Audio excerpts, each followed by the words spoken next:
สบายดีน้องซื้อนายวชิรพลกันกสิกรรหัสนิสิต68011310148มื้อนี้มาอ่านบึมเรื่องที่2นครหลวงเวียงจันทน์นครหลวงเวียงจันทน์แม่นเมืองหลวงแห่งสาธารณรัฐประชาธิปไตยประชาชนลาวซึ่งตั้งอยู่ภาคกลางของประเทศลาว โดยอิงตามสถิติในปี1996แล้วนครหลวงเวียงจันทน์มีพลเมืองจำนวน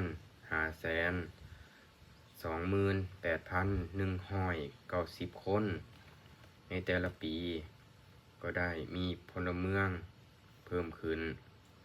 ภายในกำแพงนครหลวงเวียงจันทน์ประกอบด้วย9ตัวเมืองคือเมืองจันทบุรีเมืองศรีตะนาคเมืองศรีโคตบองเมืองไส้เสถาเมืองไส้ธานีเมืองหาดไส้ฟองเมืองหน้าไร่ทองเมืองสัตตทองและเมืองปากกึมอยู่ในนครหลวงเวียงจันทน์มีสถานที่สำคัญเช่นพระธาตุหลวงประตูไส้หอพระแก้ววัดศรีสะเกษเป็นต้น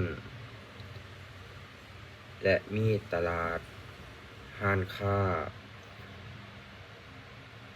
โรงหูปเงาสถานีวิทยุกระจายเสียงสถานีโทรภาพ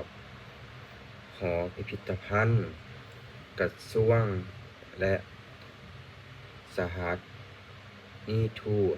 ประเทศต่างๆเว้าถึงตลาดเช้า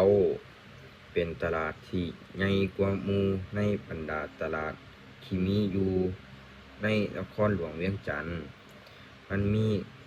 เครื่องของหลายแบบหลายชนิดหลายประเภทวางขายอยู่ทั่วไปตามท้องตลาดเช่นตู้เย็นพัดลมโทรภาพเครื่องปรับอากาศจักรหยิบเครื่องโป่งดูดน้ำเครื่องก่อสร้างเครื่องนุ่งห่มและอื่นๆพิเศษมันยังมีห้างสรรพสินค้า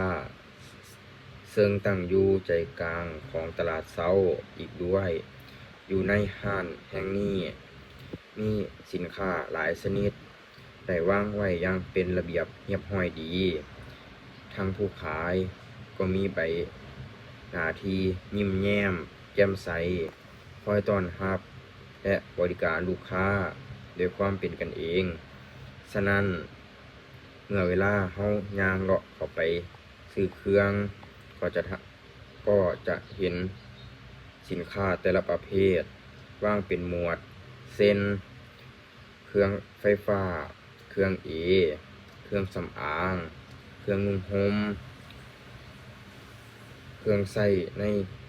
เรือนครัวเครื่องใช้สอยเครื่องดื่มเครื่องปรุงและอื่นๆอีกหลายอย่างเมื่อเว้าถึงการสัญจรไปมาภายในนครหลวงเวียงจันทน์มีความสบายดีเพราะว่ามียานพาหนะรับใช้บริการทุกเวลาเช่นรถเมล์รถแท็กซี่รถ3ล้อรถตุกรถจัมโบ้นอกจากรถโดยสารแล้วก็ยังมีรถส่วนตัว